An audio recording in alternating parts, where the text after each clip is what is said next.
নমস্কাৰ মই গীতাঞ্জলি শৰ্মা পুনৰ এটা নতুন ভিডিঅ'লৈ আপোনালোকৰ মাজলৈ আহিছোঁ আপোনালোকৰ বহুতৰ লগত চাগে এনেকুৱা হয় মানে সুগাৰ ক্ৰেভিং হয় মিঠাই খাবলৈ মন যায় এনেকুৱা লাগে বহুত দিন মিঠাই খোৱা নাই যদি মিঠাই খাব পালোহেঁতেন ঢেৰ মিঠাই খালোহেঁতেন হয়নে এনেকুৱা সেই সুগাৰ ক্ৰেভিং কেলেই হয় কেলে আমাৰ মিঠাই খাবলৈ মন যায় সেই বিষয়ে কথা পাতিম আৰু যেতিয়া মিঠাই খাবলৈ মন যায় তেতিয়া আপোনালোকে কি খাব দুপৰীয়া লাঞ্চ কৰাৰ পিছত মিঠাই খাবলৈ মন যোৱা ৰাতি ডিনাৰ কৰাৰ পিছত আইচক্ৰীম খাবলৈ মন যোৱা এই যে মনবোৰ আপুনি ভাবিছেনে কেতিয়াবা কিয় মন যায় আমাৰ নেক্সট টাইম যেতিয়া আপোনাৰ সুগাৰৰ ক্ৰেভিং হয় তেতিয়ালে ভাবিবলৈ চেষ্টা কৰিব আমাৰ বডিত একচুৱেলি কি হৈ আছে সেই যে মিঠাইৰ প্ৰতি এটা ক্ৰেভিং আহে সেয়া জড়িত হৈ আছে আমাৰ মগজুৰ লগত এটা হেবিট সেয়া একচুৱেলি এটা অভ্যাসত পৰিণত হৈছে আমাৰ মগজুত এনেকুৱা কিছুমান এৰিয়া আছে সেই এৰিয়াবোৰে short term and long term memories মানে কিছুমান স্মৃতি যিবোৰ শৰ্ট টাৰ্মৰ কাৰণে মানে কম সময়ৰ কাৰণে আৰু কিছুমান লং টাৰ্ম মানে লং সময়ৰ কাৰণে ধৰি ৰাখে ইয়াতে মই আপোনালোকক এটা এক্সাম্পল দিম সাপোজ আপোনালোকে ডেইৰী মিল্ক সিল্কৰ হেজেলনাট ফ্লেভাৰৰ এটা চকলেট খাইছিলে আৰু এটা কিটকেট সেই চকলেট দুটাৰ যেটো পাৰ্থক্য হেয়া এতিয়াও আপোনাৰ মনত আছে আপোনাৰ মগজুত আছে আপোনাৰ পুৰা মনত আছে যে হেজেলনাট চকলেটটো খাওঁতে এনেকুৱা এটা ফ্লেভাৰ আহিছিল এনেকুৱা মিঠা আছিল আৰু কিটকেটটো খাওঁতে অকমান ডিফাৰেণ্ট লাগিছিল আমাৰ মগজুটোৱে কি কৰে জানে কিছুমান বিহেভিয়াৰক হেবিটলে পৰিৱৰ্তন কৰে মানে কিছুমান কাম আপুনি কৰে হেয়া অভ্যাসলৈ পৰিণত হৈ যায় হেয়া বেয়াও হ'ব পাৰে ভালো হ'ব পাৰে কিবা এটা কাম কৰি আপুনি ভাল পায় আৰু হেয়া অভ্যাসলৈ পৰিণত হয় সেই কামটো ভালো হ'ব পাৰে বেয়াও হ'ব পাৰে যেনেকৈ সিগাৰেট এটা বেয়া কাম কিন্তু হেয়া এটা হেবিটত পৰিৱৰ্তন হয় নহয় জানো আৰু নিজে গম নোপোৱাকে আপুনি বনাই লোৱা এটা হেবিট হ'ল স্নেকিং কৰা দুপৰীয়া ভাত খাই উঠি আপোনাক মিঠাই লাগে ৰাতি ভাত খাই উঠি আপুনি আইচক্ৰীম বিচাৰে সেইটো এটা হেবিট সেই হেবিটৰ কাৰণে আপুনি আচলতে মিঠাই খাব বিচাৰে ইয়াৰ পিছৰ কাৰণটো হ'ব পাৰে মিঠাই খাই আপুনি বহুতেই বেছি ভাল পায় যেনে মই মিঠাই মোৰ বহুতেই বেছি প্ৰিয় খোৱাৰ কথা নকওঁ মিঠাইৰ নাম লোৱাৰ লগে লগে এটা বেলেগ ধৰণৰ স্পাৰ্ক আহে কি যে ফূৰ্তি ঠিক তেনেকে আপোনাৰো হ'ব পাৰে মিঠাইৰ নাম লোৱাৰ লগে লগে আপোনাৰ ডোপামিন লেভেল ইনক্ৰিজ হ'ব পাৰে আৰু সেই যে নিউৰলজিকেল ৰিয়েকশ্যন সেই ৰিয়েকশ্যনে আপোনাক গ্যাৰেণ্টি দিব কি ইয়েছ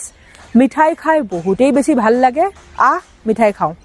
ইয়াৰ পিছৰ কাৰণটো হ'ব পাৰে লো প্ৰটিন ইনটেক মানে আপুনি প্ৰটিনযুক্ত খাদ্য খোৱা নাই আচলতে কি হয় জানে প্ৰটিন আৰু ফেটছে আমাৰ ব্লাড ষ্ট্ৰীমত সুগাৰ ৰিলিজ হোৱাৰ যেটো প্ৰসেস তাক স্লো ডাউন কৰে মানে লাহে লাহে সুগাৰ ৰিলিজ হয় কিন্তু যেতিয়া আপুনি প্ৰটিনযুক্ত খাদ্য নাখায় তেতিয়া কি হ'ব আপোনাৰ বডিত ব্লাড সুগাৰৰ যেটো লেভেল ঠিক আছে হেয়া কেতিয়াবা একদম বেছি হৈ যাব কেতিয়াবা একদম কম হ'ব এটা এবনৰ্মেল ৰেটত কম বেছি হ'ব আৰু তেতিয়া আমাৰ বডিয়ে কুইক এনাৰ্জি বিচাৰে আৰু হেয়া সুগাৰৰ পৰা বিচাৰে কাৰণ অলৰেডি আমাৰ বডিত সুগাৰৰ যেটো লেভেল হেয়া এবনৰ্মেল হৈ আছে খুব হাই লো সেই এবনৰ্মেল সুগাৰ লেভেলক ষ্টেবিলাইজ কৰাৰ কাৰণে আমাৰ বডিয়ে তেতিয়া মিঠা খাব বিচাৰে আৰু তেতিয়া আমাৰ সুগাৰ ক্ৰেভিং হয় ইয়াৰ পিছৰ কাৰণটো হ'ল পুৱাৰ গুড নাইট স্লিপ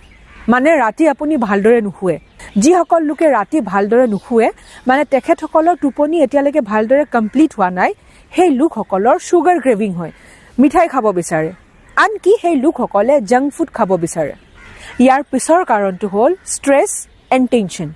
যেতিয়া ষ্ট্ৰেছ বাঢ়িব তেতিয়া আমাৰ বডিৰ যেটো কৰ্টিজল লেভেল আছে তাত ইফেক্ট হয় আৰু যেতিয়া কৰ্টিজল লেভেল ইনক্ৰিজ হয় তেতিয়া আমাৰ বডিত ইনসুলিন আৰু গ্লুকোজৰ যেটো সাৰ্কুলেশ্যন আছে যেটো চলাচল আছে তাত ব্যাঘাত জন্মে আৰু তেতিয়া আমাৰ বডিয়ে মিঠা বিচাৰে ইয়াৰ পিছৰ কাৰণটো হ'ব পাৰে মিনাৰেল ডেফিচিয়েঞ্চি মানে বডিত থাকিবলগীয়া সেই মিনাৰেলসমূহ নাই তাৰ অভাৱ ঘটিছে যেতিয়া আমাৰ শৰীৰত ক্যালচিয়াম জিংক ক্ৰোমিয়াম এণ্ড মেগনেছিয়ামৰ ইমবেলেন্স হয় তেতিয়াও আমাৰ শৰীৰে মিঠা বিচাৰে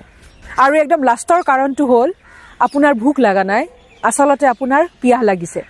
আমাৰ শৰীৰৰ কাৰণে পানী বহুতেই বেছি ইম্পৰ্টেন্ট সো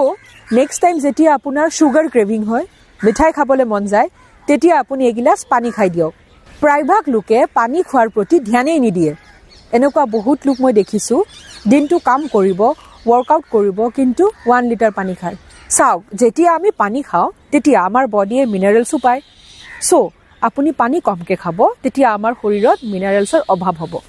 সেই কাৰণে পানী খোৱা কৰক আৰু যেতিয়া আপুনি পৰ্যাপ্ত পৰিমাণৰ পানী নাখাব তেতিয়া আপোনাৰ বডিত মিনাৰেল ডেফিচিয়েন্সি হ'ব আৰু আপোনাৰ বডিয়ে সুগাৰ ক্ৰেভ কৰিব মিঠাই খাব বিচাৰিব তেতিয়া হওক এতিয়া জানি লওঁ সুগাৰ ক্ৰেভিং হলে মিঠাই চেনি খোৱাতকে আপোনালোকে কি খাব পাৰে কেইটামান হেলদি অপচনছ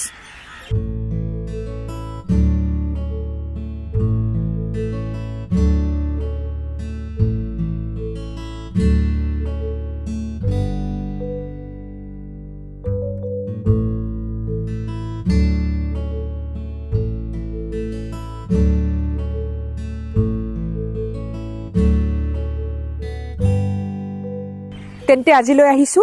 এটা নতুন ভিডিঅ লৈ আপোনালোকৰ মাজলৈ পুনৰ আহিম stay happy and stay healthy love you all